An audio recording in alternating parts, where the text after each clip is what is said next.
आप सभी को हनुमान जयंती की हार्दिक शुभकामनाएं।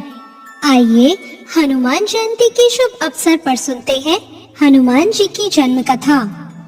हर साल चैत्र पूर्णिमा को हनुमान जयंती के रूप में मनाया जाता है। इस दिन भगवान श्री राम के प्रिय भक्त हनुमान जी का जन्म हुआ था। हनुमान जी भगवान शिव के 11वें रुद्र अवतार हैं, जिन्होंने त्रेता युग में भगवान राम की सेवा करने के लिए जन्म लिया था।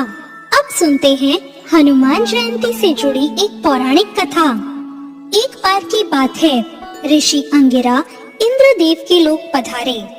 इंद्रदेव ने उनका विधिवत स्वागत और सत्कार किया और ऋषि के मनोरंजन के लिए पुंजिक स्थला नाम की अत्यंत रूपवती अप्सरा के नृत्य का आयोजन किया। पुंजिक स्थला ने बहुत ही मनमोहक नाच प्रस्तुत किया, लेकिन मुनि स्वभाव होने के कारण ऋषि अंगिरा को इन सब में कोई रुचि नहीं थी। वो तो नृत्य की ओर आकर्षित न होकर प्रभु के ध्यान में मग्न हो गए। जब पुंजिक स्थला का नृत्य समाप्त हुआ तो देवराज इंद्र ने पूछा, हे महर्षि, आपको इस अप्सरा का नृत्य कैसा लगा?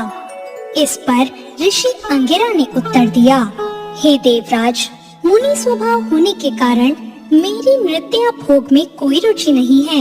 इस कारण मैंने इस अप्सरा के नृत्य पर बिल्कुल भी ध्यान नहीं दिया, इसलिए मैं इसकी प्रस्तुति के बारे में कुछ नहीं बता सकता। अंगिरा ऋषि द्वारा अपनी प्रशंसा न सुनकर पुंजिक स्थला उन पर क्रोधित हो उठी। इस पर ऋषि ने उन्हें श्राप दे दिया और कहा, हे पुंजिक स्थला, तू जिस रूप और सौंदर्य पर अभिमान कर रही है वो नष्ट हो जाएगा और तेरा अगला जन्म वानर के रूप में होगा। मुनि का श्राप सुनकर पुंजिक स्थला को अपनी भूल का आभास हो गया और वो उनके चरणों में गिरकर गिड़गिड़ाने लगी और क्षमा याचना करने लगी। इस पर मुनि ने कहा, इस श्राप का प्रभाव तभी समाप्त होगा जब तुझे संतान की प्राप्ति होगी। इसके पश्चात पुंजिक स्थला ने वानर राज कुंजर की बेटी अंजना के रूप में जन्म लिया। अंजना का विवाह कपिराज केसरी से हुआ। इसके बाद अंजना वन में रहकर पुत्र प्राप्ति के लिए तपस्या करने लगी।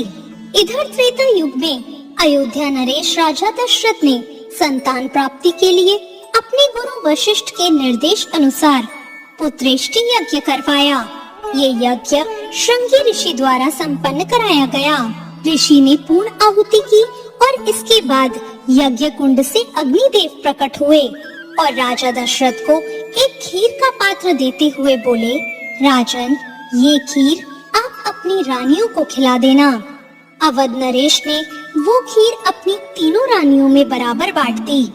कौशल्या और सुमित्रा ने तो खीर ग्रहण कर ली, लेकिन जब रानी केकई खीर ग्रहण करने लगी तभी एक चील आई और उस खीर का कुछ अंश झपट कर अपने मुंह में लेकर उड़ गई।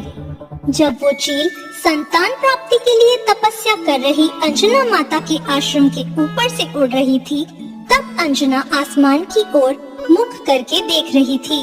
उनका मुख खुले होने के कारण खीर का कुछ हिस्सा उनके मुंह में आ गिरा। ये बात जब उन्होंने अपने पति वानर राज केसरी को बताई तो उन्होंने कहा, हे प्रिय, इसे भगवान शिव का प्रसाद मानकर ग्रहण कर लो।